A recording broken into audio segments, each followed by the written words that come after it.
Salam sejahtera bagi kita semuanya, para sahabat GKI Klasik Solo dimanapun para sahabat berada. Kita berjumpa kembali dengan saya Wahyu di dalam acara Bina Iman GKI Klasik Solo. Kiranya cinta kasih Allah senantiasa hadir di dalam kehidupan kita, menaungi perjalanan kita mengarungi ruang dan waktu. Para sahabat yang dikasihi oleh Tuhan Yesus Kristus, waktu saya kecil sering ngobrol dengan simbah saya. Oleh karena itu seringkali status WA saya itu sering saya beri tagar jare simbah bien. Jadi tagar ini bukan hanya sekedar untuk mencari sensasi ataupun sebagai pembeda, tetapi memang banyak hal yang saya dapatkan dari sosok simbah di dalam kehidupan saya pada waktu saya masih kecil.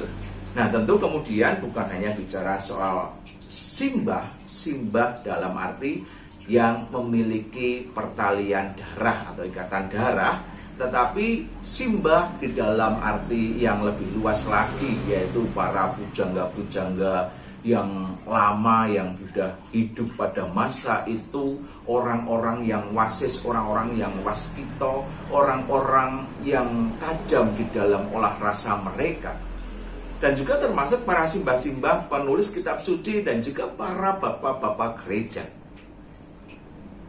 Semuanya bagi saya adalah simbah yang memberikan wejangan, yang memberikan pesan, pelajaran kehidupan. Oleh karena itu kemudian bisa dikatakan jare simbah bien atau kata simbah pada zaman dahulu. Nah, pada suatu kali saya berbincang dengan simbah saya, dan ini simbah beneran loh ya, simbah beneran, dan ia pernah mengatakan begini, siro bakale menangi nemoni zaman edan, yan orang edan ora keduman.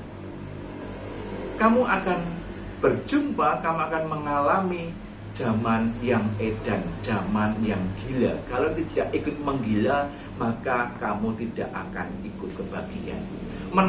Menangi atau mengalami zaman elailo. Nah, ini saya bingung juga zaman elailo itu seperti apa. Cuman simbah kemudian mengatakan beberapa kriteria di sana. Yang pertama, simbah itu mengatakan wong Jawa kari separo, londo Cina kari sejodo. Wong lanang ilang kaprawirane, wong wedok ilang isine. Kali ilang kedunge, pasar ilang kumandange, bumi kalungan wesi. Mula elingo, sak bejo-bejane wong lali, isih bejo wong eling lan waspada. Nah, ini pesan dari simbah pada waktu itu di dalam sebuah percakapan. Artinya pada waktu itu ketika saya masih kecil, dia mengatakan, simbah mengatakan bahwa saya akan berjumpa dengan sebuah zaman yang berbeda dari zamannya simbah itu. Zaman elaelo. Memang tidak kemudian mengatakan wong Jawa kali separuh, hanya orang Jawa tinggal separuh saja, tidak kemudian seperti itu. Dan juga londo Cina atau orang di luar Jawa itu juga hanya tinggal sejodo. Tentunya apa yang disampaikan ini adalah sebuah gambaran yang tidak bisa dibaca secara harfiah begitu saja. Wong lanang ilang kaprawirane, orang laki-laki hilang keperwiraannya, hilang kelelakiannya. Kita banyak berjumpa dengan orang laki-laki yang melambai. Wong wedok ilang isine. Kita juga bisa melihat banyak kaum perempuan yang kemudian tidak tahu malu atas apa yang ia lakukan, atas apa yang ia hidupi di dalam kehidupannya. Kali hilang kedunge, sungai itu hilang tempat-tempat yang istilahnya yang dalamnya. Karena apa? Karena sudah dikerui. Jadi kali tinggal bantaran kali saja, jarang kedungnya, kecuali kali yang gede seperti Kali Bengawan Solo. Pasar hilang kumandange. Dulu pasar itu akan terasa kedengaran ramai dari jauh. Bahkan ketika ada orang yang memukul-mukul kelenteng atau kuali untuk dicoba ini bagus apa enggak, ya itu bisa kedengaran sampai jauh. Tetapi sekarang kita sudah tidak bisa mendengarnya. Apalagi pasar sekarang sudah modern dengan ruang yang ber-AC, tertutup, bahkan juga dengan pencetan jari, pasar itu ada di dalam HP kita. Di dalam segala situasi kondisi zaman yang berubah, itulah kemudian Simbah berpesan, sak beja-bejane wong lali sing bejo, wong kang eling lan waspada. Seberuntung-beruntungnya orang yang lupa akan hidupnya, akan dirinya, akan lebih beruntung orang yang senantiasa ingat dan waspada. Ingat dan waspada akan apa? Akan situasi zaman, akan perubahan zaman yang terjadi. Agar apa? Agar tidak kemudian terbawa oleh arus zaman itu. Karena setelah peristiwa-peristiwa yang terjadi itu, maka akan muncul Sang Ratu Adil, zaman keemasan di mana godhong kleyang dadi rewang, dodolan apa wae kuwi pahit.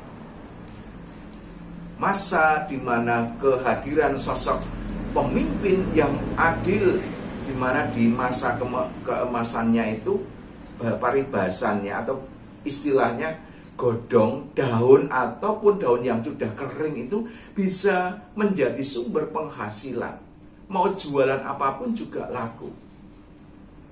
Nah, tentu bagi kita yang senang atau yang sering kali mendengar atau membaca, menelusuri tentang tulisan-tulisan dari para filsuf-filsuf Jawa, tentu tahu, paling tidak pernah mendengar atau membaca tentang hal ini. Bagaimana seorang pujangga mencoba menggambarkan kondisi dunia, di mana dunia ini akan mengalami sebuah kegoncangan, akan mengalami sebuah persoalan yang pelik dan rumit. Tatanan dunia menjadi kacau, penderitaan di mana-mana, bencana alam terjadi silih berganti. Dan sampai tiba waktunya turunnya Sang Ratu Adil, sosok penyelamat di dalam konsep Jawa. Di mana dengan turunnya Sang Ratu Adil ini, kemakmuran, kesejahteraan, kedamaian, keadilan terjadi. Nah, peristiwa akhir zaman ini juga digambarkan oleh Tuhan Yesus setelah para muridnya itu mengagumi keindahan dan kemegahan bait Allah yang luar biasa. Yang pada masa itu sekitar tahun 19 Masehi, bait Allah dibangun kembali oleh Raja Herodes. Dibangun dengan keindahan dan kemegahan, walaupun dalam tanda kutip tidak semegah pada zamannya Raja Salomo.